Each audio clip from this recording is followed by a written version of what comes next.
Chasin the Racin, powered by Colchester Kawasaki. Part of the Global Moto Group, we supply New Aprilia, Moto Guzzi, Vespa, Royal Enfield, Kawasaki, Sim, Mutt and Benelli motorcycles.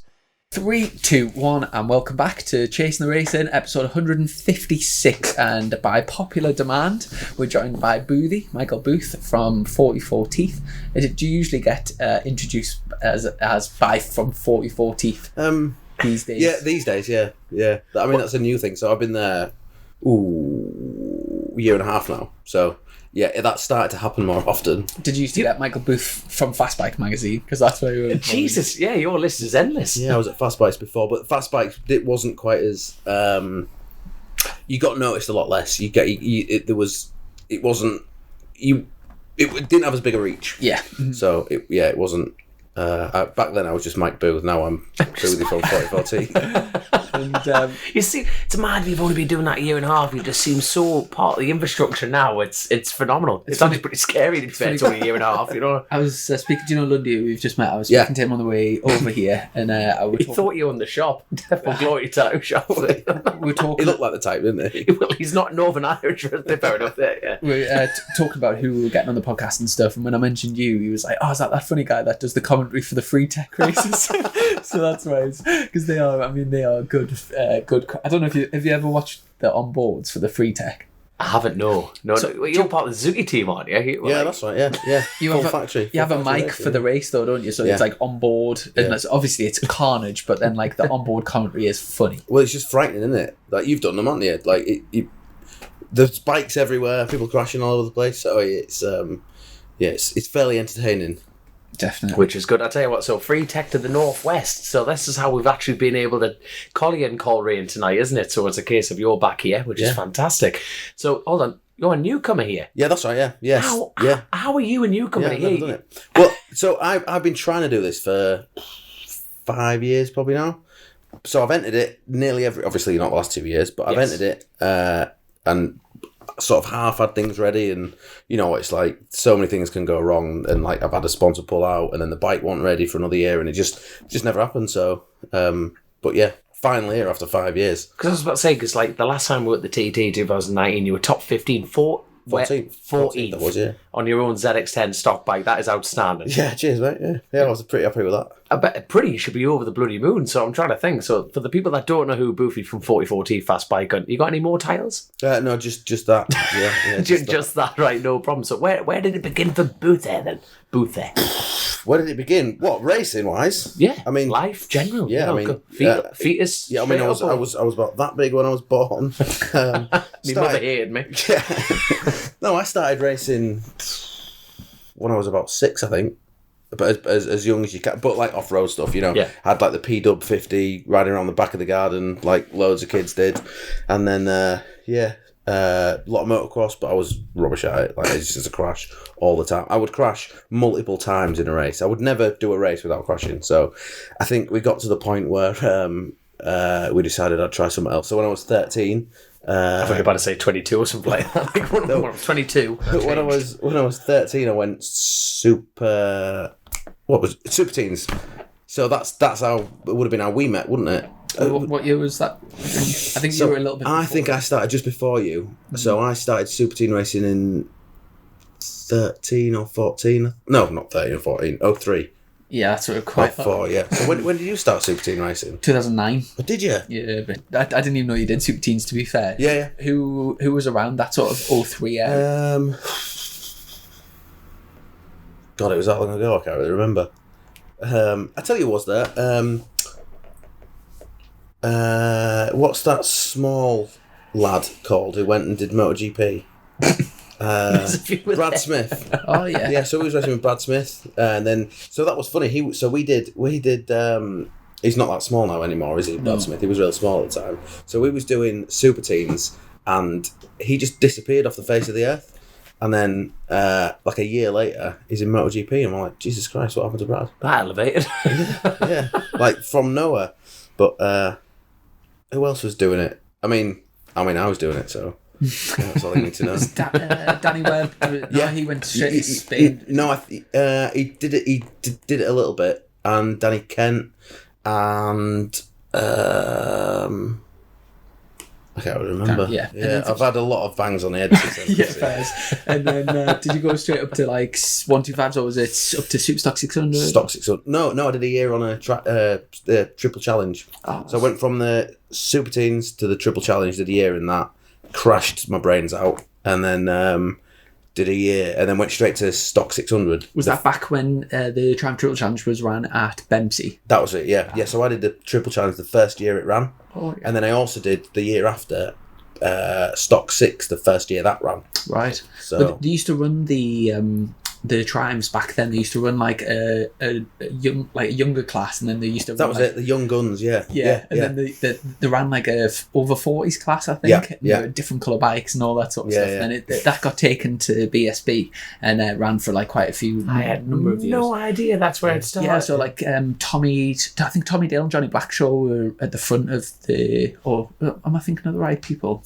No, Johnny didn't race in No, I'm the thinking Triumph Alex Olsen. Yeah, I think he did, And yeah. Tommy Dale, they were the front guns back then. And then the first year Superstock 600 was introduced. That was the year Jamie Hamilton won the championship, I think, wasn't it? With Luke Stapleford, Luke Mossey. He's like an encyclopedia, isn't he? It's just from doing these podcasts, mate. Like we talk about it all the time. But is there any important stuff in there, or is it just all just shit? He was a teacher. To be fair, I had a bit of a bang on the head recently, so I've, here we go. Just starting to feel a bit more like myself now. To be fair, a few weeks on, but I saw Superstock 600 for a bit, and then did you do all right with that? I crashed a lot. Yeah, I crashed There's a lot. kind of a running theme, isn't there? Yeah. Well, I say I crashed a lot. The first year I crashed loads, and then the second year I was doing all right. We were like top 10 most of the time, and then I hadn't crashed all year, and then at Brands Hatch I had a massive crash, and it all went a bit wrong. What went wrong then? Like just broken this, broken that? Broken pelvis, hip, spine, just smashed it to bits. Whereabouts in Branson? It was the first lap. I'd not qualified real well, so on the first lap, I was trying. You know what it's like. You're desperate to make as many places up as you can. Went round first corner, up the hill to Druids, and I could see a kid on the outside of me. I can't remember who it was, but it was someone with a really fast bike, and I thought if he gets in front of me on the run down here, I'll be stuck behind him. So I could hit a big old handful coming out of Druids, and it just lit up, spat me over the top. And I slid along the track, and I remember thinking, fucking hell, I hope no one hits me. Please, no one hit me. And then the very, very last person just smacked into the back of me like that. And it spun me round like 3 times. I spun round so fast, my visor flew off. And yeah, it broke. So that's one of the most pieces, horrible feelings in racing is when you crash and you're on the track but facing that way. Yeah, There's bikes behind. Yeah. And there's that. Oh, it's just horrible. Isn't it? Yeah, so that was... You see that era of silence there that we all went through there? It was like, oh, good God. Put some willies up, you done it? Does I? So what was funding all this? Were you working? What was the crack here? So back then we had a real good sponsor. So we met like most people, kind of growing up, it was like my dad was putting a load of money in. Yeah. And we had a little bits of sponsorship here and there. And then the first year in British, we met a guy called Mike Dalton, who he's a businessman, and he like had interest in different businesses and knew a lot of people in business, and he was just really good at getting sponsorship. So he found us some good sponsors, and we went racing off. Again, there was a lot of family money going in. My dad was paying for a lot of it as well, but we had some good sponsors. That's why we could get to British. So this guy Mike, he actually found Rapid Solicitors. We brought them into the paddock. Shut up, man. Yeah. So and then that kind of escalated. So I remember at one point you ran a Ducati in Superstock. That was right. Yeah. With Rapid colours. That's right. Yeah. Was it on a Kawasaki at first and then on to No. So I was running Rapid Solicitor colours on a Fireblade, and then the year after. So it's a bit of a long story, but we were gonna go and do Superbikes. I'd done Stock 1000 for a year, and it was when Evo Superbikes were coming in. Aye. So we said, right, we'll have a year in Superbikes. Before you go into that, how did you fare in Stock to warrant the thinking, let's go into Superbikes? In your own, be honest. I was in the points, but not on the podium. Do you know what I mean? I was kind of like, if I got in the top 10, it'd be a good weekend sort of thing. That was kind of where I was at the time. Everyone who listens to this knows how hard PSP is, period. So that's some peddling that. So so we thought we'd go and do Superbikes, because the biggest problem we had was you didn't get enough track time. So we had a sponsor that was going to put a load of money in, enough that we could do Superbike Evo on kind of a bit of a budget, but you know. But then it all kind of went a bit. Long story short, when the powers that be at BSB found out how much money that our sponsor was potentially going to put in, it kind of all the rug got pulled out from under us a little bit. So that's why that sponsor ended up doing bigger things with other teams, and it was kind of they sponsored that team on the kind of proviso that I got a ride on a stocker, which was good. It was a really good bike. It was a good bike if... What was that? That was a Rapid Solicitors Ducati. I thought that was like in your speakers or something. That was just the street. Yeah. Where's the button? There's the button there. These microphones are like ridiculously sensitive. So like, if you fart, it's like very, very... Okay, yeah, I'll bear that in mind. Do it. Steve J. So that bike was really good, but it was only any good if it was like dialed perfectly. You know, like with a Japanese bike, as long as you're kind of somewhere in the ballpark with the setup, you can ride it. Whereas this thing, it was like you had to be so perfect with the setup. So we had it right a couple of times. Had some good results. I think I was 4th at Alton Park on it. Bloody hell. So that was my best result in British. But yeah, I crashed that a bit too, and got sacked halfway through the year because I kept crashing it. So was that kind of the end of the BSB era for you?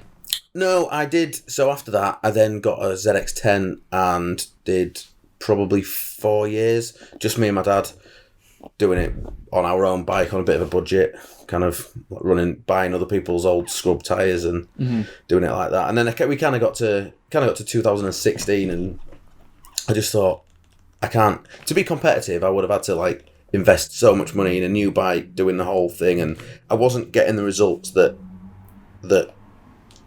I would have been able to get a decent sponsor off the back of. So I couldn't afford to. I couldn't take that next step. So that's why I decided to do something else. So I went and started racing on the roads with you, Dom. No, I was about to say, what was your attitude towards 2000? Was it 16 that you went to the roads? Yeah. Was it just shits and giggles, or was it like a more affordable way of going racing? It sort of was, yeah. I mean, it all came about because I was talking. We was testing in Cartagena. You know that pro test that we used to do in Cartagena. Barry Simmons. That's it. Does that still happen? Yeah, Forrest Dunn leads the way every year. Oh, does he? Yeah, does he go and win it? It's Forrest Dunn we're talking about here. Of course he does. Last few years, that used to be kind of like the unofficial. Yeah, it was, wasn't it? BSB. So all the Superbike teams would go, but it wasn't actually an official BSB. Yeah. And then, was it through injury or was it through the pandemic? I think they made a strategic decision that they basically banned European testing on Superbike. So now if you want to go and test in, like, say, Spain or whatever, you've got to take a stocker. Or a hybrid or whatever. You're not allowed to go with your team, and there's rules to stop that anyway. So that the protest, I think it might go on for like superstock teams and stuff, but it's not like how we used to go. Yeah. They want to try and can that, because every Superbike rider that's gone out on a stocker, majority of them have absolutely cabbaged themselves, haven't they? To be fair, well, you know what I mean. You know what you think about it. You know, like Taz and also Glenn Irwin have both had big accidents go out there on. It's like giving the teenagers keys to the house for the weekend. There you go, son. Don't touch the Don't drink. have a pie, whatever you do. Don't have a pie. It's one of them things where, like, when you do what we do, you don't really want to. You don't go and think, if I crash here, it's going to hurt, or if I do this, you don't really want to like concentrate too much on the negatives. But there's a few times where, like, I would just go testing in Spain and just like I would approach it the same as like doing a track day over here. But there has been a couple of times where I've like banged myself and I've went to the med centre and the facilities are not remotely close. The medical provision when you're testing away in Spain is not close to, and it almost like hit us in the face. Like, if I like spanned myself here, you straight. There's a problem. You're having a big problem. And but I think you're spoiled with BSB though, aren't you? Because of how good it is there. But a lot of people have found themselves in positions where they've, like for example, if you like did a leg or a pelvis or something decent, and then you're like, I mean, I once, it wasn't a particularly big crash, but I dislocated my shoulder in Cartagena. It's actually on the film Chasin the Racin. Oh my god! I tell you, okay, you mentioned this in last week's episode with Josh Brooks. It was just the most. If you haven't listened to it, but let me get this in. It was so awkward in this moment. I popped my shoulder back in, but I went to the med centre anyway just to sort of see them. And just to make sure you'd done it right. Yeah, when I got there, they were all like asleep. They were all asleep, and like no way. Yeah, and it's just not. It's the medical provision's just not the same as it is over here. Yeah. Yeah, well, you don't want to be crashing abroad, do you? Also, do you know if you walk the track at Cartagena, there's a few places where if you crash, the walls aren't that far away. And the gravel they have over there is like that real sharp, pointy, horrible stuff that you don't want to be... It's not like nice round stuff, is it? No. No, you don't want to be getting in Well, you don't want to be in the gravel anyway, but especially not there. Yeah, not head first. Yeah. I know, it's one of them things like you all these lads booking in like European track days, like, hang on. I'm going to have to get my money back. No, but you want that sort of positive mental attitude when you go testing. You think, it won't happen. No, but when you actually sit back and realise it's the... Yeah, the thing, you couldn't do it. You couldn't do it if you was think. I know. Yeah, well proud of him. Well proud of him. It's repping the merch for the people. You kiss ass, love it. No, you couldn't do it if you was worried about crashing or worried about hurting. It's like you'd have to park the bike up, wouldn't you? It'd be no good. So that perfect mentality went straight into road racing. So when you decided to go to road racing, did you go straight into the deep end for the TT, or like did you go and do some Irish road race? No, the TT was my first road race. Yeah, I remember the press launch. I remember that now. Do you? I do. Which one? When you got announced as a newcomer, because you only get a certain amount of newcomers to the TT. You've got to be special. Talk us through. Yeah. So and I'm definitely special. When you decided to take the plunge and go and do the TT, talk us through your preparations in terms of like you going over there, learning the track, like your newcomers, all that sort of stuff. What's it like? Oh, No, I'm waiting for this. This is your favourite bit. It is, yeah. We so when I decided I wanted to do it, the guys at the TT were like dead good, like the organisers and stuff, and they said, if you want to come over and do as many laps in a hire car as you want, just come over. Let us know when you come in. We'll sort it out. We'll find a hotel for you. We'll hire you a car. So I just did that like for 6 months leading up to the TT. I went over kind of once a month, and I'd go over for a weekend at a time, and I'd just sit. I'd sit in a hotel room, watch 2 onboard laps, and then I'd go out in a car and do 2 onboard laps, and like literally talk to myself, like pointing bits out and that curb and turning points and like all stuff like that. And then I'd go back to the hotel room, have a sleep, and then do it again.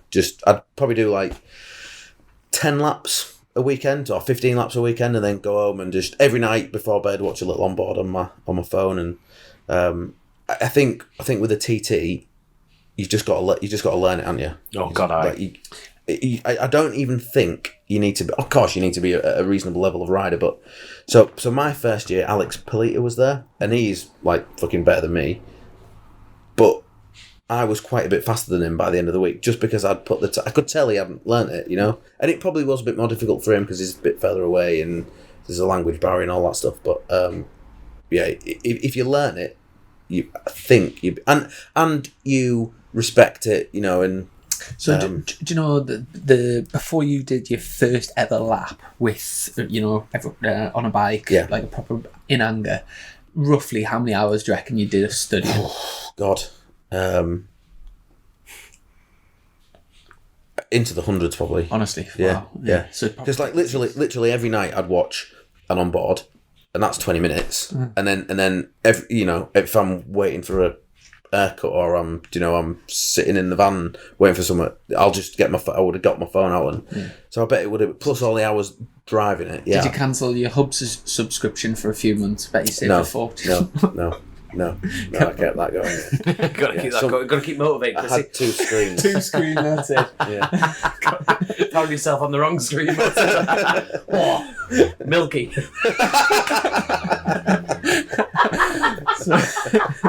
So went over straight into the TT. Who was the other newcomers your first year? Obviously, you just mentioned was he Spanish, the guy? Yeah, it's Italian, I think. Alex Polita, Al Fagan, who's my boss now. Daly, Matheson. No. Josh Daly. Josh Daly, that's right. Yeah. Who else? See, that's a good thing. Seamus Elliott. Yeah, Seamus Elliott was a newcomer that year. He was. Forrest, and I said Forrest Gump then. Forrest Dunn. He'll be listening to this on the M6 right now going, you twat, Boothy. He crashed twice, I think, that week. Really? Yeah, Forrest, yeah. No, he didn't. He did. In his newcomer thing? Yeah. Although it was a T... I keep forgetting about his past. It's mad. He was a TT newcomer. Yeah. That's mad, that is mad. When you got into the first event, were you on a ZX10? Did you take a twin and a 600? No, I was on a BMW double R. Oh, okay. And a 600. Yeah. CBR 600. And how were you happy with your first year? Yeah, I mean, I probably didn't. At the time, I thought I was really well prepared, but I didn't spend enough time on the BMW, leading up to it. I did half a track day on it. All right. And that wasn't enough. Yeah. But it was still all right. I had a good run. I was fastest newcomer that year, which was pretty cool. What lap speed was that then? 122 and a half. Good lad. Cheers, mate. Good lad. Yeah. That's galloping. Yeah, it was good. And did you just love it straight away? No, I hated it the first lap. Genuinely, didn't like it. I thought this is too, because these speed control laps that they take you means on. nothing. So I'm following Milky Quail, and there was a couple of lads. So I was literally first out. That was quite cool. So that's the first laps that happened in 2016 were the speed control laps, and I was the first on it. So I was like, yes, I'm the first rider in 2016, and I set off with a couple of lads behind me, and Milky was going for it, and I'm thinking, he said he was going to go slow, but it was too fast for me, really. And these lads just passed me, and I was struggling to hang on to the shirt tails, and I got back in, and I thought, I think I've bitten off more than I can chew here. This is, I'd learnt it, I knew where it went left and right, and I remember thinking, that was pointless, because it's so different now. Speed. But then, after I decided, I'm going to go out and do another lap by myself at my own pace, and once I'd kind of got my brain into gear, because it's so fast in it, the fast straights, you just you tucked in, head down, arse up for a minute at a time. You don't do that anywhere else, apart from places like this. But it's once I got my head into gear, absolutely loved it. Take the time gap out of take the time gap away. Is what you did at the TT anything resembling here at the Northwest? Yeah, it is. The straights. It's not the same, is it? Because the TT is a bit more flowing, but the straights here, the fact that you just flat out for so long, Sulby Straight and Mountain Mile and stuff.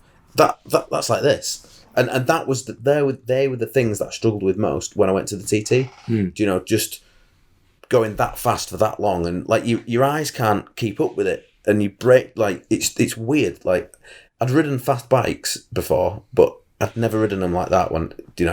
Whereas now, because I've done this and done the TT, I feel like I can go to the TT and hit the ball, kick the ball, hit the ball running, hit the ground running, kick the ball. What's the saying? It's one of them. One of them, yeah. Kick the ground in the balls, whatever. But I tell you what, I'm really looking forward to having a chat with you after your first night of practice, after off the TT, compared to here. After a couple of years, a couple of years off. No, not even that. I just think, I'm going to be very honest. I remember doing my first Northwest, and like you, I did the TT. The TT for a couple of years, and then came to the Northwest, and I sat on Bray Hill going, I have never been more prepared to go down Bray Hill. This is going to be a piece of piss. And you know what? What a crock of shite that was. Yeah. I hate St. Ninians, and the arse fell out of me. You know what I mean? It was just I am not prepared for this. You can't, I don't know actually how you can prepare. You can't. There's nothing like it. This is probably the nearest thing I've ever done to it. But there isn't. But they always say it's a warm up for the TT, and it's not like. No, yeah, it's nearer the TT than going to Mallory, isn't it, on a Wednesday afternoon? Yeah, I suppose. But price difference a fair bit. We're either getting robbed or that's Lundy just stepping in. I don't know. yeah. I think we're all right. You think I expect the bruise look. Oh, God, look at that. What a hero. Yeah, I was about to say we would offer you a rich energy, but the studio was a little bit Legend, thanks very much, Lundy.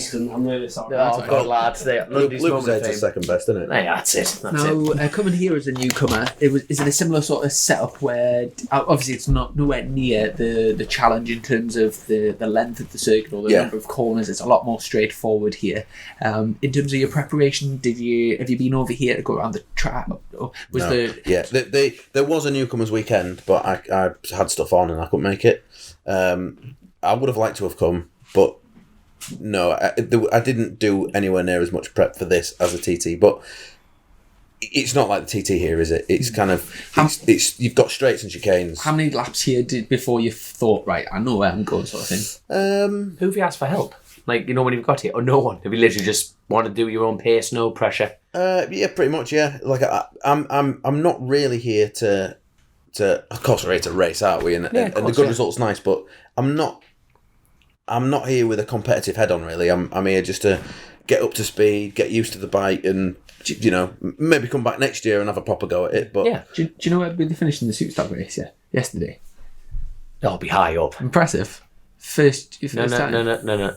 yeah, no, ninth. Good lad. Top 10 first. I was top 10 in first North West 200s. And not blowing smoke up your arse, but looking at Sorry. looking at the speed traps, it's not like you're on a rocket ship, to say the least. Your bike was, but it's very slow. Yeah, it is very slow. It's an old bike, and it's not. It's a 2019. And, is it 19? It's not that old. And I'm not as slim as I used to be. So But I was looking at the speed traps, and you were like well off. yeah, it's not very fast. What's well off then? How are About 30 miles an hour 30 miles an hour. off in the speed traps. And he finished ninth. Top 10 and 30 miles an hour. Outstanding. Hats off. Yeah, but cheers. Cheers, my man. There you go. Class. So, I take it you must have enjoyed that race. Yeah, I did enjoy it. It was funny. Like, I spent most of the day like looking outside, thinking, "Oh, it's going to rain. It's going to be wet." Just been a proper baby about it. But then I got on the grid and I thought, you know what? Like, actually, I don't mind riding in the wet. It's like it's fine. We've all got wet tyres. It's not even a big deal. So when the race started, I just thought, right, I'm not going to take any risks. Just going to roll around at my own pace. Kind of in the wet, you've just got to build, aren't you? And it's difficult to know where the grip is until you sort of find out. And especially when you're road racing, because the surfaces are different, aren't they? You'll go through a bit with brand new tarmac that's real slidey, and then another bit with like coarse stuff. So just thought, I'm just going to roll around. What'll be, will be. And plus, like one of the lads said to me before, look, we're here to prep for the TT, and they're not going to run the TT like this. So it's kind of, just go and enjoy it and have a ride. So I wasn't particularly trying. I was trying to go fast, but I wasn't like having it. So when I came in and I didn't have a pit board or anything. When I came in and told me I was ninth, I thought, nah, you must have got that wrong. Yeah, but, yeah, no, it's good. Yeah, well, you're not cacking yourself about writing your bike off before the TT. Well, yeah, but that was my consideration. That was my concern. But that's why I just thought, well, I'm just going to take it steady. Yeah, probably could have got a podium, but you just thought, exactly. Yeah, settle for ninth. Exactly. Look, I'm not here to show off. Do you know what I said? We talked about like pit boards and stuff, and I said I don't want a pit board, but yeah. I'm glad I didn't have one, because if I'd have seen P9 on my pit board, I would have been like, fucking hell, right? I might be able to get a proper result here. I thought you were going to say the opposite.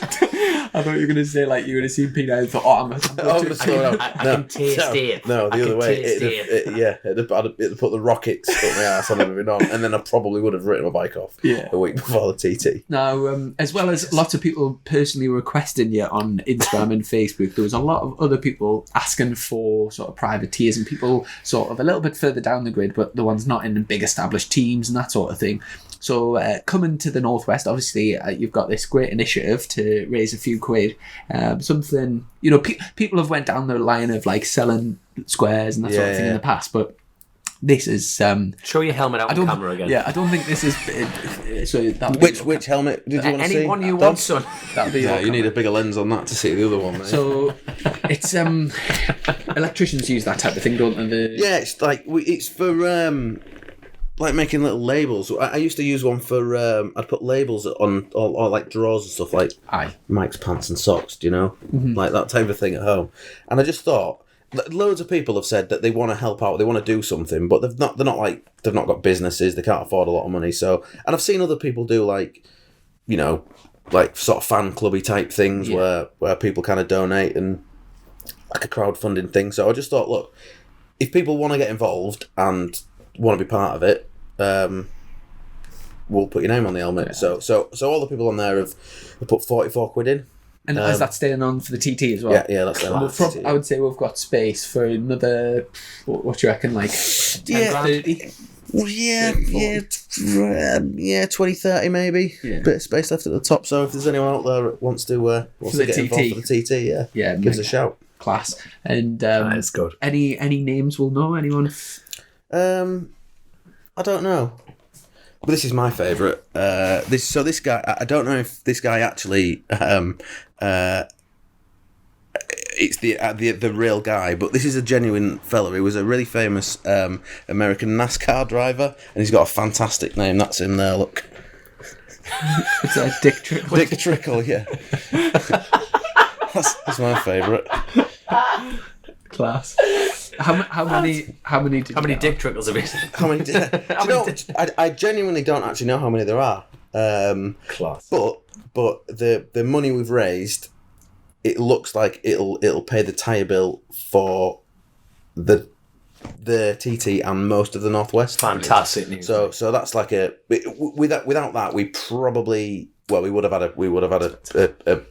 a big problem because we didn't have a main sponsor for the Northwest, so that pretty much is our sponsor for the Northwest. So fantastic. It's been good. You have everyone will be turning up the TT with stickers. I know. Yeah, that's started a trend. Also, what's the crack with the Ukrainian thing going on? So there's been a war. This is a charity. It's a charity called Van Aid. So the guy that I told you about who used to find us sponsors in British and kind of run the team. He decided that he wanted to do something to help the people in Ukraine and jumped in his van and took like a van load of aid to I think he dropped it off in Poland with some nuns, and then it gets transported. Anyway, so the charity that he does this through is Van Aid. So just they asked if they could put their stuff on the helmet. I said, our good friend Sniffing Skid Marks has been doing something similar. Sniffing Skid Marks. Oh yeah, that's his brand. He's called William Hinds, but Sniffing Skid Marks is so way much better. It's so I've seen he's put a thing on Twitter. He was over there doing something similar as well. So it might even be for the same organisation. Maybe, yeah.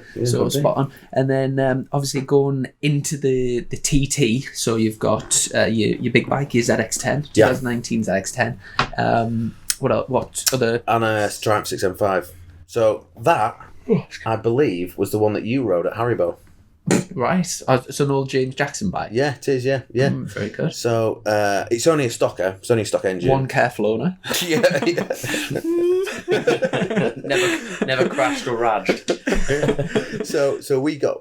That actually belongs to a mate of mine, also called Mike. He has a pub called Surf Bar. So the Triumph's like the Surf Bar Triumph. So that's getting wrapped at the minute in a proper cool like Hawaiian theme. So fantastic. Can't wait to see that. So yeah, that's the. You're not taking a twin. No. Right. I'd like to ride a twin, but you know it's.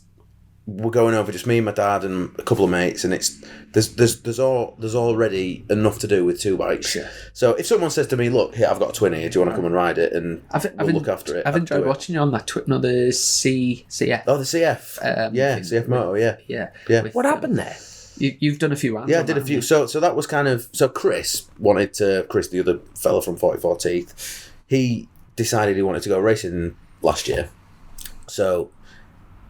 CF Moto, we know the guys at CF Moto, and they got in touch with us and said, "Look, do you want to race a CF Moto?" Yeah. They were sponsoring the like twins class at No Limits Racing. So we said yeah. So Chris did a few, couldn't make all of them. So me and Al stepped in and did a couple. So I did 2 rounds. Al did 1, I think. Joe Ackroyd did a few. That's right. Yeah. He did it. Yeah, he did a couple. Yeah. I've watched a few videos on that. Yeah. It was good. Yeah. No, it was good. Good little bike. Yeah. And that's Freddie Freddie's like the importer, isn't she? Yeah, yeah, not anymore. Oh, really? Yeah, Has I that all think changed? she works for someone else now. Right. Oh, I don't really know. Right. About that. Exclusive. Exclusive. There you go. So, what are the lads making to the 44? The rest of the gang 44 Teeth. What are they not coming over? Yeah, well, so Ali's in Italy at the minute, I think, on a launch. Chris is, I'm not sure where Chris is, but I know they're both mega busy. Al's going to come over for the TT and do a bit of work, do a bit of filming and stuff. We're trying to get Chris to come over, but he's that busy flat out doing other stuff. It's it's hard to pin him down, but yeah, Al will be over and hopefully do some stuff. We've got to be getting plenty of content though. Surely you must be documenting the whole thing. Yeah, well, the problem is the same here. Like we wanted to. I've been doing quite a bit of filming and like vloggy stuff because we want to make a really cool video. It's like a big event, isn't it? And it's like people want to know about it, but we can't because of all the copyright stuff. You know, the BBC have got the rights to all the footage, so we can't. There's only so much stuff we can do. We can't get any onboard stuff. Yeah. Went to see the clerk of the course yesterday and said, "Is there any chance we can run an onboard camera?" And he said, "Absolutely, definitely, categorically, no." Do you know this is something that I personally think might be. I understand the reason, like why, like for the rights, and like say if the BBC or in for BSB, like Eurosport will take the rights, and therefore if everyone was doing their own thing, it would massively dilute it. Yeah. But I do think that's it's massively kind of stopping the sport from spreading to a bigger. Yeah, the landscape's changing completely, isn't it? Just for example, some of the vlogs that I watch at like motocross events and stuff, the coverage is amazing, and the videos are getting like massive views. Yeah. Bringing in an audience that weren't already in. Yeah. It's a little bit like, do you know the like obviously boxing's like a huge sport, but do you know since the YouTubers have started doing it, that's brought like loads and loads of kids that would never ever be into boxing, that like because of like Logan Paul and KSI and them, they're like proper into the sport. Oh great, yeah, let's get all the kids boxing. They'll be scrapping at school next, won't they? Brilliant. Eddie Hearn's laughing. Eddie Hearn's Discipline though, discipline fighting. Eddie Hearn understands that all the money that it's bringing in, and is like obviously loving it. Yeah, and a little bit like that, I think. For example, you know, like if you were allowed a little bit more things with like onboard coverage, you put a brilliant video together, or put it out on 44 Teeth and a few 100,000 people, loads of them might not actually know anything about the Northwest, and all of a sudden the sport's grown and it's like a much bigger cake. Yeah. So I do think something has to change with that. Yeah, things are different now to what they were 10, even 5 years ago. People are getting their entertainment in a different way, aren't they? Not like people don't watch as much telly anymore because there's other you can watch YouTube, you can watch videos on Facebook, you can. Yeah, it's like that change from obviously you've kind of moved through it in terms of going to fast bikes and then going to 44 Teeth. That whole like the media and the journalistic things where go back not that long. And everyone would be getting fast bikes and MCN to read, where that is changing, and like you say, a lot more. If you go to motorbike shows now, a lot more people know you. I know this from personal experience because like I've watched it go. You go through this, and like nowadays, like if you turn up at a show like Boothy from 44 Teeth, like you like everyone knows you. You know, like I'm a pretty big deal now. Yeah, you are, mate. You are pretty big deal. 9th yesterday in the Superbike race. Hundreds of thousands of people kind of watching you. Do you know what I mean? It is. It's like I'd never ever watch TV. Like I don't get any time. Yeah. And to be honest, I don't watch a great deal of YouTube stuff just because of time restraints. But when I do. 44 Teeth is one of the things that I like. That's good to hear. Things, and I enjoy it. It's like easy content to watch. It's good fun. It's that's what we go for. Bit of swearing, it's very real. Yeah, not too polished. Do you know what I think that is? Because none of us are.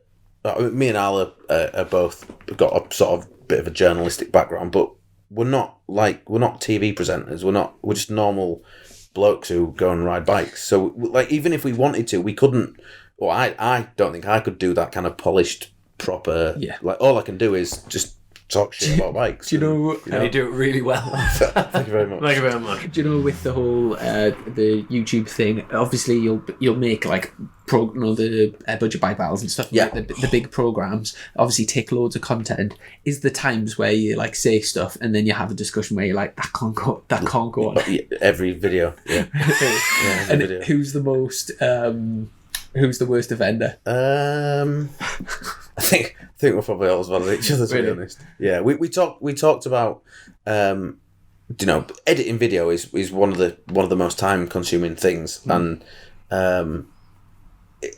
we talked about trying to have someone come in and do some video editing for us, but there's Blackmail. there's things that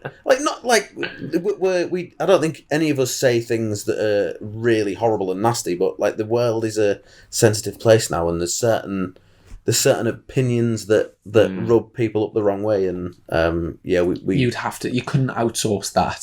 so you'd have to you have to stay within the sort of circle of trust. Do you edit the videos yourself? Like, what's actually your like day-to-day job at 44 Teeth? So I mainly look after the website and keeping that updated with written content and keeping that sort of fresh. But then also doing the video stuff as well. So trying to organise, thinking of stuff to do, organising Bike launches. tests, going on bike launches, and then I'll go and shoot something, film it, not actually. And then so I do a bit of editing. What will normally happen is I'll kind of do an edit and then I'll give it to Al and he'll finish it off because he's way better at it than me. So he kind of tidies it up and does any finishing touches. But that's something that I'd never ever done before, and I'm actually quite enjoying like video editing. It's a nice new skill to have. Definitely. I'll tell you what, the vlogging would be fantastic if you took that camera in the anchor bar. Because you can see he's still got the tattoo on his hand of the anchor bar stamp, Chrissy. You haven't even ventured that far, have you? These are nothing but tales for you, mate. These are nothing but tales. Did someone have a good night? I did have a good night last night. I did. I was going to say, aside from the racing, have you enjoyed your first Northwest experience? Loving it. Yeah, it'd be nice if the weather was a bit nicer, but I say that. If it was sunny yesterday, I probably wouldn't have been P9, would I? So, P6. Eight, you got. yeah, exactly. turn that upside down there. Very good, very good. Yeah. But no, like I say, if it's going to dry out, you're getting the more valuable track time that you need going into the TT, don't you? So we all wish for it to be drier. Yeah. Do you know, with your bike being pretty slow, is there anything you can do to get some more ponies before the TT, or is that realistically, is that where he's going to run back to camp, which is around about 12 mile away. I could do to lose a bit of weight. But no, I don't know what to do to make the bike faster. What sort of ponies is it? 199.9. In today's world, that's It's not enough, is it? not enough for super stock, is it? No. Which is mad, isn't it? And you're running that in Superbike as well? Yeah. Yeah, it's quite far down, isn't it? Yeah. But it's enough for me. Like I'm. It'd be nice to be really pushing for a top result, but like, I'm probably. If you give me 250 brake horsepower, I'm probably not going to win. So, like, I'm doing it literally for the enjoyment of riding my bike around that place as fast as I want. It's the coolest thing in the world, isn't it? Oh, 100%. I could not agree more. But I'll tell you what, I think we're going to have to start getting down the funny side of things. What's your most embarrassing story you've got? Most embarrassing Seems story? to be a common theme now, Do you know doesn't it? You know what I mean? a few podcasts ago we're asked, we'll do quick fire questions, and they said what's like the most embarrassing moment of your life, and like we've just decided it's going to be a running question on the podcast. The most embarrassing story of my life. Well, that's a tricky one, that. There's lots to choose from. I could write you a list. I could write a book of them. Have you ever crashed on a bike launch or anything? I crashed twice on a bike launch once. Where? On the same launch. It was a KTM SMCR, and they had a road section in the morning and an off-road and a track section in the afternoon. And in the morning, it was kind of like a bit of an off-roady bit. In the morning, I was doing a wheelie, and I did too much of a wheelie, and it went all the way off the back. Oh no! And then in the afternoon, I had a big low side, and yeah, that was that was a little bit embarrassing. Yeah. Well, not embarrassing, just really fucking stupid. You just want the world to swallow you up. One of the first bike launch I ever went on, it was all a bit of a novelty, and I was like really excited because I was like going to ride these bikes, and I was sat in a hotel, a real posh hotel with these I think they were some German journalists, just chatting away, drinking red wine, drinking like lots and lots and lots of red wine.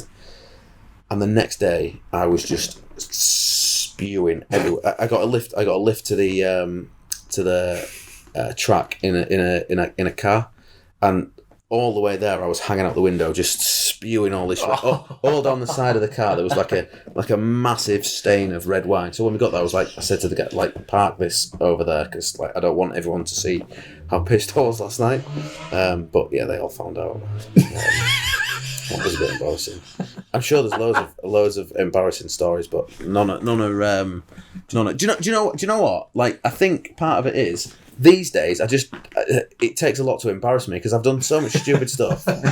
Like, I just don't get embarrassed. I don't care anymore. Good lad. Do you know, I don't know if you'll remember this, but I thought you once nearly broke my leg, but it was just a false alarm. Can you remember them Speedway things Derek Sanders used to do? Yeah. At Scunthorpe Speedway. That was it, yeah. Wayne Carter used to run them, and he used to invite, and obviously you've got no brakes, and there was, I think, me, you and Johnny at the time. Yeah, I remember that day. Crashed. It was a good day, wasn't it? Yeah, and obviously you had nowhere to go and went straight over us, and do you know when the bottom half of your body goes numb, and I was like, shit, and I did nothing though. I was lucky. In terms of that wouldn't have been me breaking your leg, Chrissy. That would have been you breaking your leg. Fair enough. Do you know, in terms of your road racing career, so you've ticked off the TT, now the Northwest. Have you got plans to go to Macau? I'd absolutely love to do Macau. And what about? Love to do it. What about? There's that European European Roads Championship. The IRRC, is that correct? Correct. International Road Racing Championship. There. I'd like to do some. It's all time and money. What about Irish Nationals? Yeah, you haven't done any of them, have you? No. The thing is, it's a lot of them are like 1 day meetings and stuff, aren't they? And 2 days. one 2 days. Yeah. And it's like a long way to come, and sometimes some of them frighten me a little bit. You know, the ones that are really tight, and I just think it's a different type of racing, isn't it? Yeah. And some of them just look dangerous for the sake of being dangerous. To be quite honest. But then you see, you'd say that, but then you've come here, then you've gone to the TT. I think, mate, with your mentality, I think you'd blend right into it, 100%. You would, wouldn't you? You'd be like, this is. I don't know. I think I'd like it, and I would like to have a go at some. But is that what worries you, little part of you? What? Just been liking it too much, and yeah, no, not really. No, that don't worry me. I just it's more a case of just getting there and making it happen, and like it's when you've got a job and you've got things happening, and like, this is your job. Hold on, let me remind you. This is your job, motorcycling. Well, yeah, but it's. I'm the only one here with a real job. Chris is like, that's not funny, Dom. Like, you're in the motorcycle world now with Global Moto, Chrissy. You don't have a real job. The pair of you don't. Yeah, but real jobs are overrated, I think. 100%. Yeah, I've had real jobs, and I didn't think much to it, to be quite honest. Okay, right. If you weren't doing this, then what were you doing? I've had a few jobs. So I used to. I was I guess you would call it a civil engineer. Call it a civil engineer. Yeah, I posed as a civil engineer. Yeah, pretty much. Yeah. We're my spirit level. So I just worked on building sites and cold, wet, horrible jobs with loads of stress, and now I just get to play on bikes. And the thing is, like, it's the best. I think it's the best job in the world, but it is. Like all my mates are jealous. Big tick. And I remember growing up thinking. In fact, I remember growing up reading. I can't remember. It would have been like Superbike magazine or Fast Bikes or something like that. And I remember thinking that must be the best job in the world. But there must be like some downsides to it. But there's hardly any, really. Fantastic. That's good, man. Yeah, there's hardly any. It's great. It's great. I try not to bull it up too much, because I don't want people to think that he's got this real good job and he's a knobhead. But like, you can't really complain about it, can you? No. I tell you what, before you answer the next question, how is your job going? Like, a lot of people think you're still jobless, but you have a job. I've really good. Good. Worked down in Coventry recently. Do you know Coventry very well? No, and it got bomb drilled bad in the Blitz, didn't it? Yeah, Hitler used to describe brilliant. places as Coventryized, meaning flattened, because it basically the whole place got absolutely wiped and it started from scratch, pretty much. In the war, during the war. But yeah, I've actually been going down into Coventry on a night. I've once I'm finished work, I go down at like 10 p.m. and just have a walk around the city by myself. So I've done that a few times. It's quite a nice place, actually. Gosh, it's a cool little place. Now, so the rest of this season, like once you get the TT out of the way, is there anything racing wise? Have you got anything?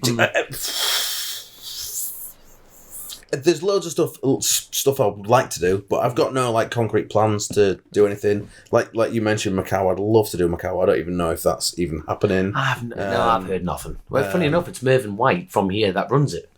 Is it? Yes, it is. Now that you're top 10 finisher, you want to get your name in there, son. Yeah, quickly, while I'm still a top 10 finisher. Yeah, damn right, son. Tonight, I tell you what, if you finish this interview in the next, wrap it up in the next 5 minutes, you've got straight there. You get in there, son. It's 9:30 at night. He doesn't sleep. Do you know, in terms of, obviously this sport's like quite unique in terms of, it's a bit of an extreme sport in terms of like the dangers and the fatality rate and that sort of thing. It is like quite a dangerous... cheers for the pep talk, Chrissy. Dangerous sport. Does that side of the sport, do you think about it much? Does it? I try not to be honest. Right. Yeah, try not to. I guess. If you like we said before, if you think too much about that, you wouldn't do it. But like, I guess you could say that for most things, couldn't you? Yeah, of course. You can accidents can happen walking across the street. You could be in a train crash. I know you kind of maybe putting yourself in harm's way a little bit more racing bikes, but if you're not living your life properly, if you're not living the life that you want to live, then what's the point in having a life in the first place? Yeah. If you had the option of going back to full BSB, like money was no object, would you give up doing the roads to do that? No. See, they are. It's a proper road race. So that they are. Yeah, it's better. It's way better. So, can you put I can't put a label on it to give you a heads up, but what's your reward out of it? Road racing. Literally just riding the bike. That's the bit. That's the best bit. When I came in from that race yesterday, my team were more stoked about 9th than I was, because I just like riding the bike was the bit that I love. You know, It's great to have a good result, but I just love riding the bike. You can, no rider can ever underestimate the feeling of a team. Mm-hmm. You know what I mean? You come back in and everyone's just on cloud 9. Doesn't matter where you fit. There's nothing worse as a rider than rolling in and everyone just being not because of results. It's just something. It's about seeing that progression, even if it's half a second off your lap time or anything like that. Yeah. You need them to be supportive in the right way, don't you? 100%. Because if they're just supportive when you're shit, you're not going to progress. But it's a balance. You know, it's 100% about that balance. Yeah. And like you say, your team, when you came in at 9th, it would have just been nuts. Yeah. And you feed off that, don't you? Yeah. And you end up in an angle with a hand stamp. I couldn't remember where I'd been last night, and I saw it this morning. I was like, oh yeah, way too much. Get that rubbed off before the drinks test tomorrow. Shit, yeah, good point. They are. You see, they make them. I don't know why they need to make them with like such fucking permanent ink. Because now I look like I'm just I look like I haven't had a wash to start off with. Yeah. You are a road racer. You are a road racer, so don't worry about it, mate. Do not worry about it. So Howie, then, let's talk about these dreams and these events you want to do. Howie? Look, you're on a Geordie talk show here. You just listen. It's a Geordie word for like, come on. Okay, come on. Howie, then. Howie. So what's like that limitless pot of money after the TT? What would you want to do? Time and money were nothing. Well, if I had all the money in the world, then I would do BSB as well as a TT, because I think now to be good at road racing, to be good at anything, you need money. But to be good at road racing, you've got to be riding all the time. And I think like this year at the TT, it's going to be people like well, I mean, all the top lads are doing BSB now, aren't they? You know, because that's how you keep sharp. Well, most of them are. Yeah. Because that's how you keep sharp. So, yeah. But yeah, if I had all the money in the world, I'd be riding bikes every day. So, like, okay, you were talking about events that you'd like to do. What were they before BSB? Let's talk BSB on the head. What other events? I'm pretty much priming up the lads at 44 Teeth there to actually give these opportunities for you. So there you go, use them. I want to do more off-road riding. So me and Fagan were going to do the Dakar Rally last year. Never. So yeah, we tried to make it happen, and we did a like a qualifying rally in Andalusia, and there was like a lot of things that changed. Basically, you've got to do so much to qualify for the Dakar, and we was kind of en route to doing them things, and then the organisers moved the goalpost a little bit. So we're still hoping to do it at some stage. So yeah, that's on the bucket list to do, but I want to do more endurance racing because I did Le Mans a couple of years ago. I would love to do an endurance race. It's the coolest thing. That was after the TT, the Le Mans 24 Hours was probably the best event that I've done. Such a cool race, and we finished as well. Who did you do that with? Did it with Johnny Blackshaw and John Railton. I'm glad you mentioned Johnny Blackshaw. You had what was this Johnny? Was it Johnny Blackshaw connection that you brought? What's all this about? You're smiling again. Me and Johnny have been like best mates a long time, and we just used to get into trouble together all the time. We elaborate. We just had a good time, and we were kind of. We was just always getting in trouble. I seen Johnny down at Global Motor actually the other day. He popped in, obviously with the Synthol oils connection. Yeah, and had a bit of a catch up. He's a cracking lad. Yeah, he's a good boy. I think he's doing a bit of endurance racing still as well. Yeah. So he's riding for ADSS Kawasaki with Captain Kawasaki. Captain Kawasaki, yeah. So they were at Le Mans a couple of weeks ago and had a really good. I can't remember where they finished, but it was very good. I think it might have been 19th. You need to get their engine in your bike for the TT. Did you see their speed traps at? I saw them at Spa. Johnny did. Yeah. Johnny was 209 miles an hour. Yeah, that's ridiculous. And he's a big lad, isn't he? Yeah. So you need that engine put in your bike for the TT. No, stop the TT. You need it shipped over right now. Get on the phone. Hang on. Give Captain a call. My 209 miles an hour. Yeah, and that was in that 24-hour race. You ever done Spa? Yeah. God, it's incredible. Yeah, he has to do it, doesn't he? Spa is one of the best circuits I've ever ridden at. Do you know phenomenal. Since you've started with 44 Teeth, what's like the best either bike launch or event that you've been a part of? If you could do one more game, the budget bike battles we do were such a laugh. Okay. When there's me, Al, and Chris will.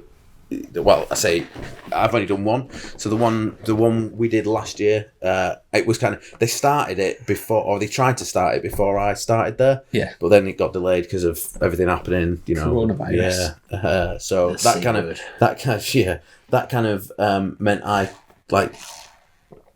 God, these microphones are sensitive, aren't they? They are. Yeah, that sounded like a crappy 1-2-5. That. So yeah, but yeah, no, them budget bike battles are such a laugh. If we could do one of them every month, it'd be ace. But we can't because it takes so much organising and so much filming and so much editing. I know it's good, like the whole YouTuber stuff, but like the production and the quality of like that sort of model would be, like say if that was on like the BBC or something, it would be like people would love it. Like, yeah, I don't think it would get on the BBC, but I think the Netflix will buy anything. It would be great if we had the budget to do stuff in a big way, and but yeah, it's putting stuff together like that is really difficult. Oh, yeah, bet. Yeah, but it's good and it's worth it, and it always does well. And the people seem to love it. It always goes down well, though. What's the future hold for you then? Like, what do you want to do? Like more commentating, more this, more that? I think you'd be a class commentator. Do you think? I would. I think he would because he knows everything about bike racing. He'd be shit on it. Yeah. I don't know, and I'm too stupid. I don't know. Yes. Are you doing any more free tech racing? I'd like to. Yeah, I think we're going to do the 24-hour. Aye. When's that? Is that a T-side? T-side. I don't actually know when it is. But we talked about doing it, so I want to do it because they're a proper laugh, aren't they? That is some of the most fun racing I've ever had. Because like racing often gets a bit serious, doesn't it? Particularly if you're doing big events or British or anything like that. The fact that it gets so serious sometimes takes a bit of the fun out of it. Yeah. But that is like, I mean, some people take it seriously, but I mean, like that's up to them. You know, I think. In essence, by foundation, it's not serious. Yeah, exactly. If you know what I mean, and that's what's good about it. You know what I mean? Do you know? 1, 2, 5. Just going back a little bit to a lot of people were asking about like getting a privateer on the show and like sort of. So after this, obviously, you're going to go home for a few weeks before the TT. Yeah. In terms of, let's say you come away from here, no crashes, the bikes are all good, like no breakdowns or anything. Go back home. What are you doing to your bikes before going back to the He's TT? going to rob Captain Kawasaki's shed. Yeah. Yeah. But borrow an engine, I think. I don't know. I mean, is it strip it fully down and stuff, or is it not full? So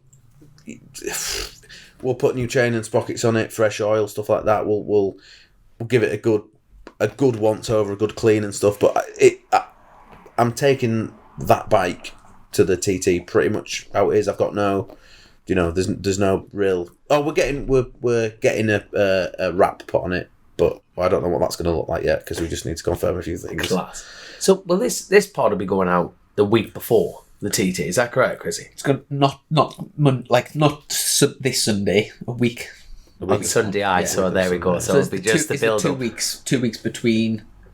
So Donington's the week after. Right. And then it's the week after that you're off to the TT, aren't you? Yes. Yeah, it's coming round quick. Yeah, isn't it? mate, don't even say that. We both know that. It's just, it's mental. Are you ready? No, I've never been ready in my life. I've never been ready in my life. No, it's we're getting there. To be fair, for like in terms of TT preparation, in terms of like getting used to the bike and stuff. I don't know if you know, but this year Dom's got his own big bike, BMW. Hardly been on it before here, and went out and I mean, are you 9th in the grid or 10th or something?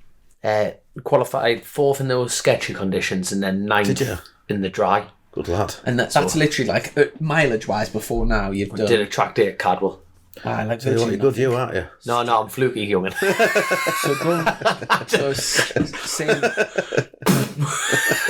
So in terms of going to the TT, it's like you haven't really had like a good run out of. Nah, like, but you don't only piss for the cock you got, Chrissy. That's it. It's right though, isn't it? Especially the privateers. You gotta work with what you got. You're going twin, super sport, and the BMW stocker, but you're also running Superbike and.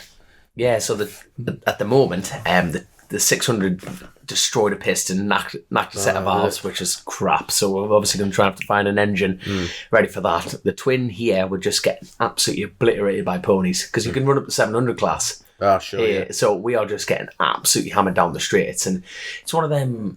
It's one of them situations. Yes, I'm getting bike time on it, but. You're thinking that we're putting mileage on the engine and everything like that, but I'm overriding the bike. But in essence, you know yourself, when you override the bike, you're not riding it. Yeah. You know what I mean? I'm just like, I'm seeing them brake and I'm braking 100 yards. I'm not even exaggerating, 100 yards deeper. Yeah, and then you lose the flow and you lose it. And then I can go drive them, and then they just hammer you down a straight again. You're like, for God's sake! But it's either way, because they cancel that wet race, and for me, I'm thinking we've got not a chance. You know what I mean? Like, it just evens it up a bit when it's wet, doesn't it? That's it. And I thought, get to the coast road. I'm thinking they've got to put that power down. And the thing is, when you want to pack all on a similar bike, you're all putting the power down similarly. But when you've got 50 cc's more, they see you hit the hammer, they're going to hit the hammer and go, it always happens. It always happens. Your brain just goes in the attack mentality and you just go, oh, here we go, he's hit the hammer. Yeah. Bang. Yeah. You know what I mean? So basically I was trying to cause high sides. That's what I was trying to do. You know what I mean? Do you know, around here, what's the scariest part of the track and what's the most technical, like the most difficult track? Same answer for both for me. It's the coast section. 100%. Because that's like a short circuit. It's like left, right, hard on the brakes. And there's no runoff. It's difficult. It's difficult and it's scary because it's fast.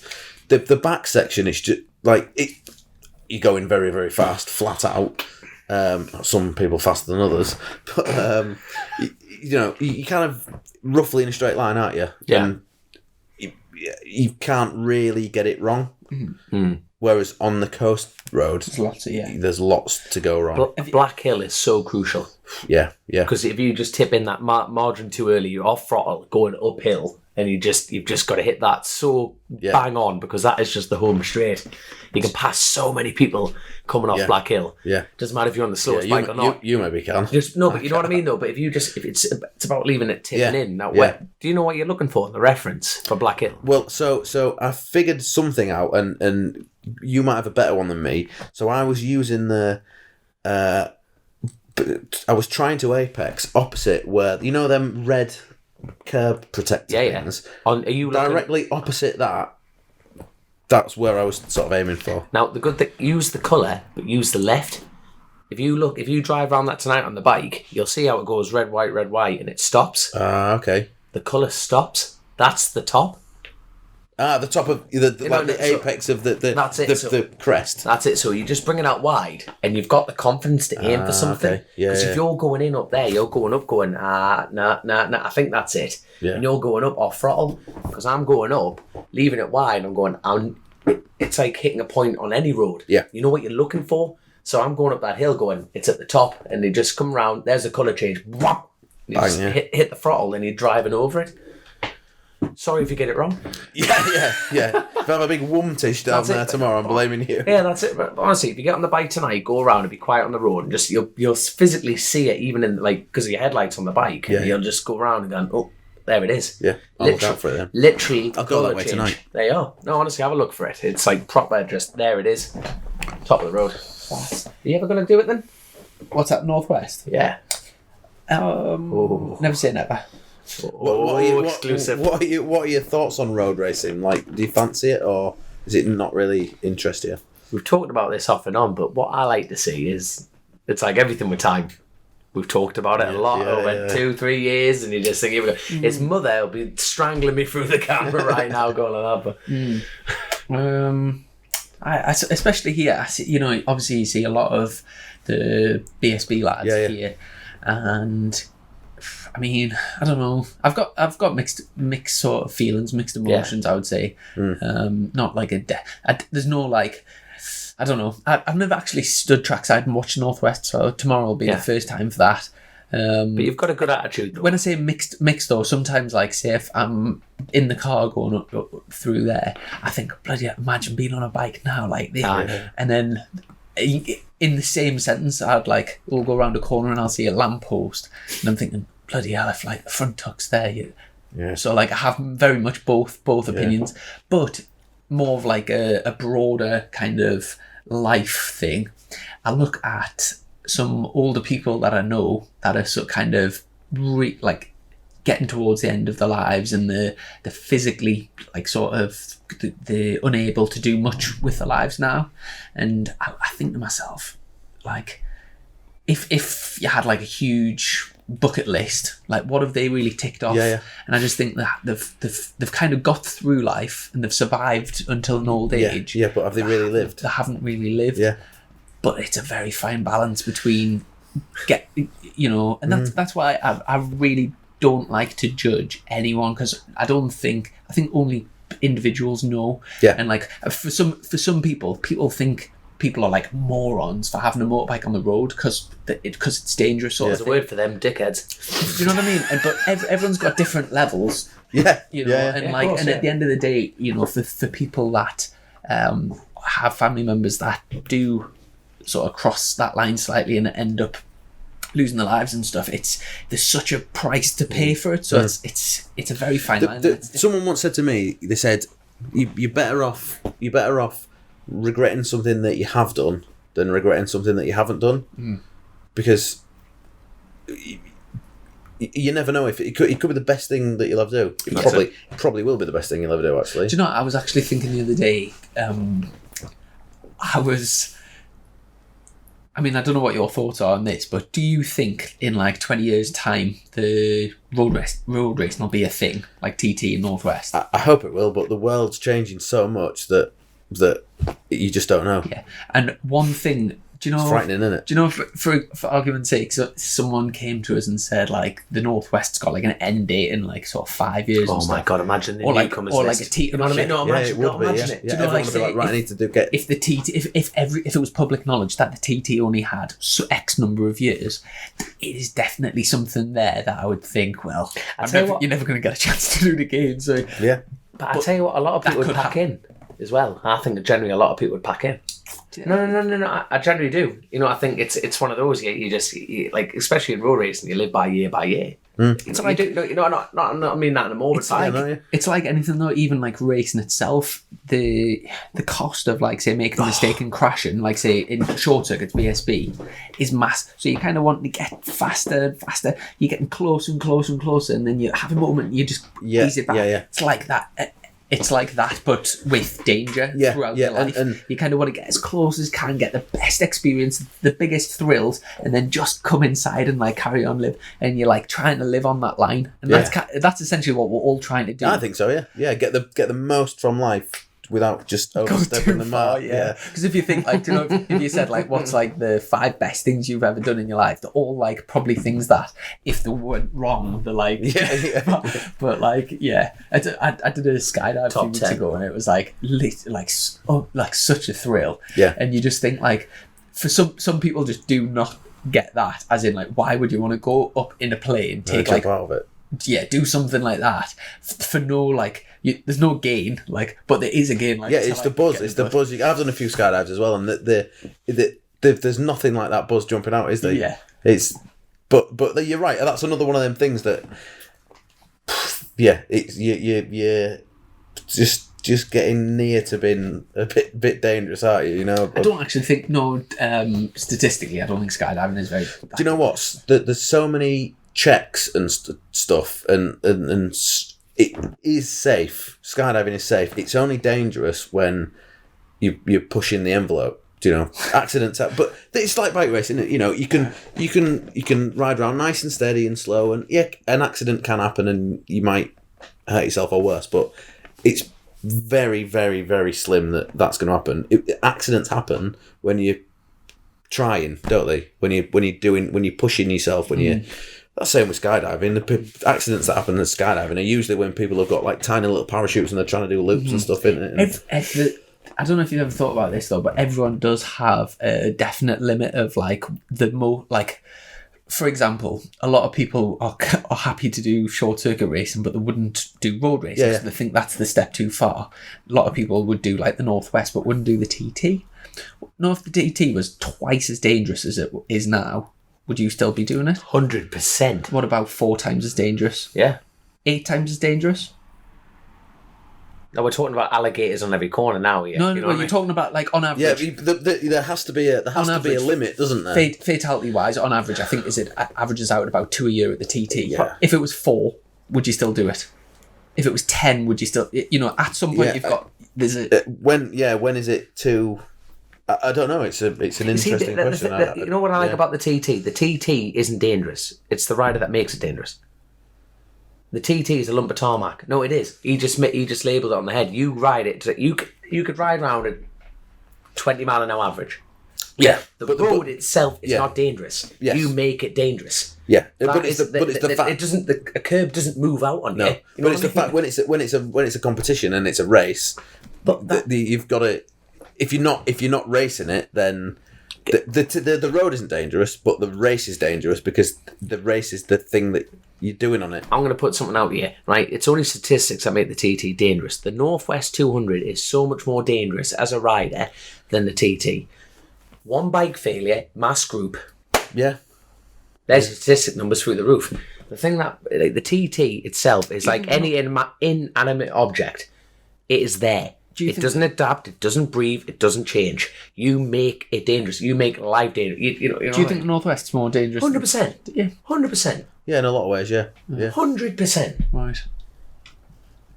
The mass start thing is but that does change the dynamic of it completely, doesn't it? Exactly. 100. Like that's the thing. You've got a lot more moving objects that are not in your control. Yeah.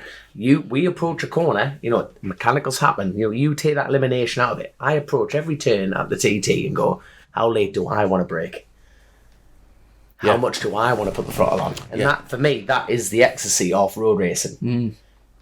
It doesn't change. You make it your change. In essence, it's not dangerous. Yeah, I hear your point. Yeah, No, but I know there's so many different arguments that call against that, but like I know what you mean about making it more dangerous. But it's you'd have to change the physical aspect of what it is to make it more dangerous. You know, you're talking about human nature that makes it more dangerous. I wish it was. I wish it was way less dangerous. I wish that they could chop all the trees down and have gravel traps everywhere. I don't like the fact that it's dangerous. No, but then like. I don't know why. But then why do you like the track then? Like, because I love the circuit layout and I love the island and I love the event. That's an interesting thing. So if you could do the TT but as a short circuit, you would prefer I'd that. prefer it if it was like everywhere was like miles of runoff and air fences and stuff. Yeah. Not for me. I think it'd be fucking brilliant because I don't want to hurt myself. So for you, it's more the speed and the thrill of the speed. The thrill of riding my bike that fast, right? On that layout and. But then, if I said to you, if you went to Elvington and just like went 200 miles an hour, that's not going to be as good as going 200 miles an hour at the northwest. No. So that's sort of no, because you'd be bouncing overall. But your logic sort of failed. No, all right. If I was fucking shut up, then shall I? No. I know what you mean. Yeah, it's a great chat. It wouldn't be the same event. No, but I don't like the fact that it's dangerous because I don't want to die. I've got. Of course you do. Like we've all got really good things to live for, haven't we? Of course, but you see that. Like the mad thing is, it's like I'm very much. People think you get. I've got a death wish. I want to live, but then that makes me alive. Yeah, exactly. And that's why you keep going back, and that's why you're here at the Northwest because you've gone there going shit. But the reward you get out of like that's the thing. You know that buzz of the team. It doesn't matter if you come 50th at the TD. It doesn't matter if you come 30. You come in going. And that's why we spend all that money. For me, I go to a short circuit. That noise that you were saying I never want to hear you make that noise again. Oh, don't worry, I know where you're sleeping tonight. But you know what I mean? It's just it makes me randy, baby. It makes me randy. No, but like, that's the thing, and that's what's great about the podcast and this show. It's like you just get so many different opinions at the same time. But for me, it's my own reward going to places like this. It's my own reward, not anyone else's. It's mine. It is an interesting concept because like if on PlayStation games where you design a course and whatever. Yeah. If you were like God and you could design like the TT and make it better, you wouldn't like add more lampposts to make it more dangerous. Yeah. But would you take them away? Not a chance. If I had a dream circuit, you know where I'd be? Monaco. Really? I think the atmosphere, the crack, the under tunnels, the noise, the atmospherics, the heat transference. I think the downhill, the actual track layout, it would be absolutely everything. You've got millionaires, plastic boobs, fake lips. You know, it's just it's sex on wheels. You know what I mean? Like coming in. It does. I'm gonna get on my yacht and go to my hotel. You know, it doesn't really like. You know what I mean? Hell yeah! I mean, it's that's what floats your boat. Oh, buoyancy. It sounds a bit mental though. If you designed your own track. Your perfect track, and you designed it with walls and lampposts to make it. You wouldn't. No. That makes me sound like a psychopath, but in the same breath, like I go around Croft and I'm like, but you see, then you've got the 700. You're rubbing up against walls. It's about pushing my own limit, not a bike limit. How much faster? You know what I mean? Because I'm not like. So I'm not Marquez. I'm not going to be Marquez. Mm-hmm. But I like getting on and pushing my own limit. So do you think on roads the limits are a lot less? Limits are. Do you think? I think the limits are the same because it's the same, similar tyres. The bikes are the same. Tarmac's the same. It's the consequences, isn't it? And the difference between a short circuit, you go to Brands Hatch, right, and you push the limit, find the limit, overstep the mark, and either crash or run wide or go over the gravel. And then you say, right, okay, I found the limit. I'll just take it a step back. At the TT, you can't do that in the same way. You've got to gently build to the limit because if you haven't got that opportunity to overstep the mark, you can overstep the mark on a short circuit. Everyone does it. That's how you find out. You can't do that at the TT. You've got to find it without crossing it. No, but is it like that's? I know what you mean, but if I did the BSB, I would only do it to go road racing. I honestly would. I wouldn't care where I finished, nothing like that. Yeah, same for me, yeah. But like the mad thing is, it's like there'll be people listening to this going, "Oh, he's only there just to make it." Like I'm not. In essence, if I had that total mindset of taking the piss on the roads, I would be faster than Hickman. No matter what you put me on, if I had that death wish element, yeah. But I totally agree. It's that little. I don't get that. I don't get. Well, basically, if I just went into a corner and fuck the consequences. Well, no, because you just crashed it. It would. That's what I'm. Yeah. So, but it's no. It's I like that bit by It's like, you just crash. You fucking rubbish. You just crash. Well, no, but you just crashed Dom.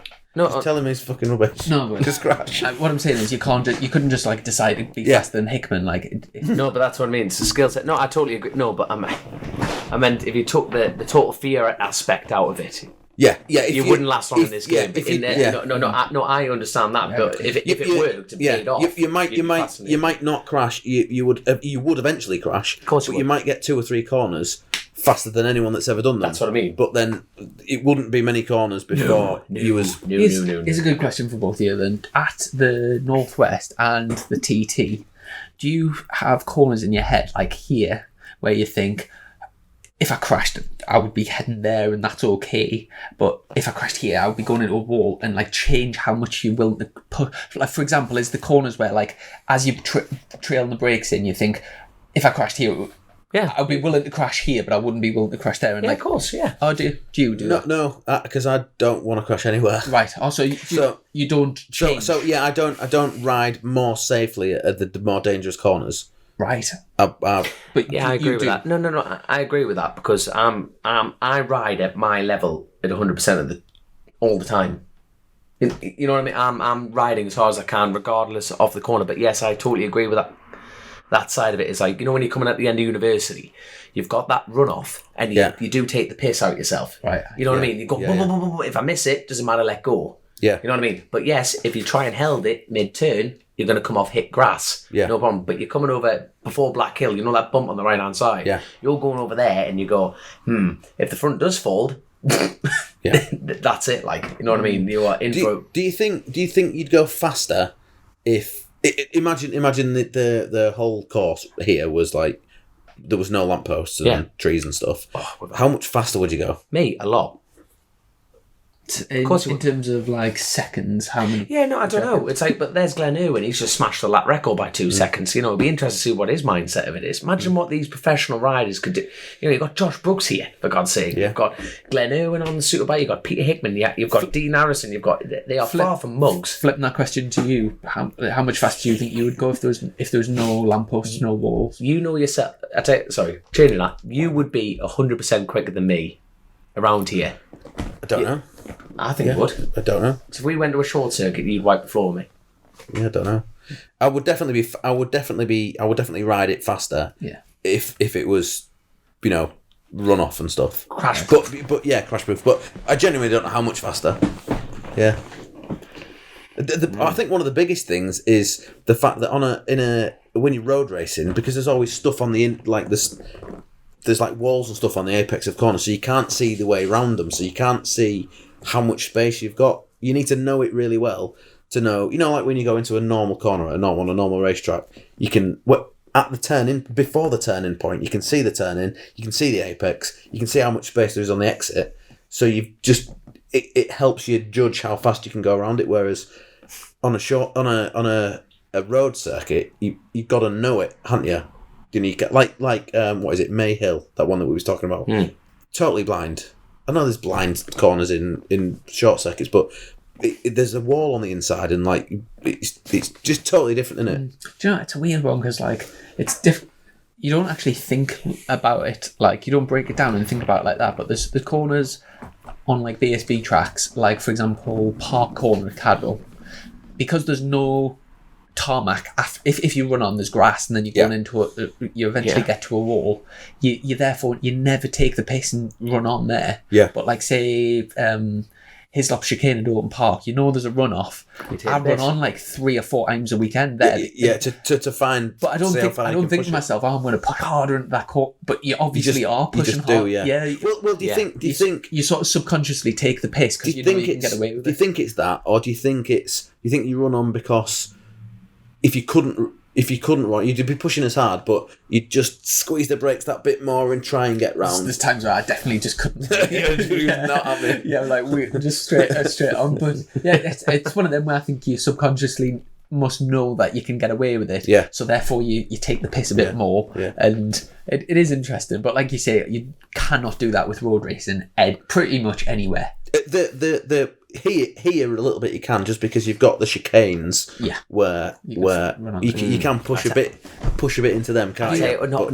I'd say you know yourself, not too much, mind, can you? No. You know what I mean? You do like the chicanes there. And the problem is because you're approaching them at like 180 miles an hour, you push your brake in a split second, you push your brake in a little bit later. Mm-hmm. That's a long way. Oh, you know, you know, if you was only doing 50 mile or 100 mile an hour, like you might be on a short circuit with short straights. Mm-hmm. That you can. It's easier to push the. Am I making sense? Yeah, 100%. 100%. No, yeah. 100%. No. By the way, I love your RST's gloves that you've got on the Hawaiian on display. Very cool.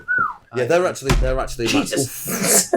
I've got some custom RST gloves coming on order. I haven't actually had them yet. Yeah, they're good gloves, and that is absolutely frightening. Carry on. What is that? That's a tattoo hand. Touch it? Yeah, it's a tattoo hand. Oh, that is. Yeah, so that's what you train on. Well, basically, if people are just listening to this, not watching it, there's a rubber hand. As we're over in the northwest, we don't have the podcast studio, so we're over at and we've set up a makeshift studio in our friend's Death of Glory tattoo parlour in Coleraine. All set. With a fake that looks and feels like a real hand. But that's like practice. It's for practice. Can you hear that? Oof. Yes, that's on his bare arse for audio. Please, it's not. Yeah, I wouldn't say it. Have we got anything? Oh, I tell you what, I did put a post on our Patreon, so I'll just check to see any. I'm loving this look. Yeah, racing sofa. I like this. Yeah. I've seen videos of people on sofas like this. I've seen this on a poster before. I'm all about it. Yeah, let's get it up. So just a quick one while I get this up, just to say, I know I mentioned it on the last podcast, but me and Dom are both on a Bennett's track day at, is it sometime in July? It's after the second time I've forgotten about it. So yeah, it's sometime if you check the dates, but I think it's something like the 27th of July. But we'll both be there on bikes and Cadwell Park. And so I think Bennett's customers can book on, and it'll be good crack. So and then let's have a look. So I put that picture on of the bent wheel. What's the story from that? That was just a crash that I had. Oh, sweet Jesus! Sorry, the things keep driving past, and it's frightening the life out because it's really loud in these headphones. But yeah, that was just a crash. I can't remember what crash it was, but I just found it when we was filming some stuff. So. Ryan Garside has said 24 hours to Teesside. You've already said you're up for doing that, aren't you? The tech thing. Yeah. Will he be doing any features for? This is from Liam Evans.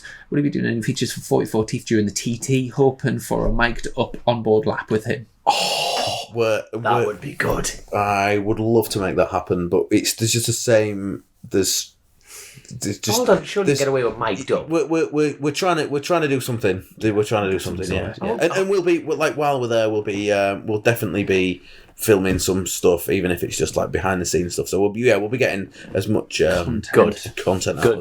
Good. Kenny, if you had a choice of any TT team at all, past and present, which would you choose and why? Feel free to mix and match bike, manufacturer, and personnel. Okay. Oh, good question. That might. I would love to ride for Paget's, just because I feel like they're not class, aren't they? And a Fireblade around there is probably as good as anything. We're going to find out, aren't we? Yeah. If it takes the mantle back from Hickman. Yeah. I'll ride for Paget's. Nice. I'd ride for anyone if it was a good bike and a good team. A free ride. Yeah. In English, yeah. Alex Hunt, have you got any plans to do any more endurance races? That is real name. Yeah. Alex Hunt. Yeah. Alex Hunt. Don't think about it too much. Carry on. Alex Hunt. Alex Hunt. I don't get it. Alex Hunt. I mean, Alex Hunt. Change it a little bit. In your mind. Alex Hunt. I'm gonna have a look at London. Is he? Have you got? No, he's miles away there, London. Let's not take the piss out of our patrons. sorry. They Alex very Hunt. kindly support us. So what did he? question: have you got any plans to do any more endurance races above 125cc? And is the Dakar on the cards for next year? Big fan of your content and 44 Teeth. Good luck to you and Dom for the teeth. Thanks, Alex. Cheers, Alex. Thank you. Yes, I want to do some more endurance racing. I want to do some more EWC endurance racing. Whether it happens or not, I don't know. I've got no concrete plans to do any, but yeah, definitely want to do some. Fantastic. And yeah, we're hoping to do the Dakar. It's realistically probably not going to be this next one, just because there's so much to organise and we're not there with it yet. But we're definitely Speaking of the EWC, I'm actually commentating on that when this podcast goes out, it'll be like the week after or 2 weeks after. I think. I'm glad you brought that up because that's mint news, yeah, mate. sweet, yeah. Where is it? Which one? The one on the first one is Spa. Yeah, That's mint. And that's a 24-hour one as well, isn't It it? is, yeah. Ace. And then there's the Suzuka 8-hour, and then the Baldo at the end of the year. Nice. So yeah, proper looking forward to it. I've never done anything like that, so it'll be like quite exciting. Yeah. Looking forward to it. Hey, congratulations and good luck, my man. Thanks very much. Way Man. aye. Thank you. And Andy Hosking.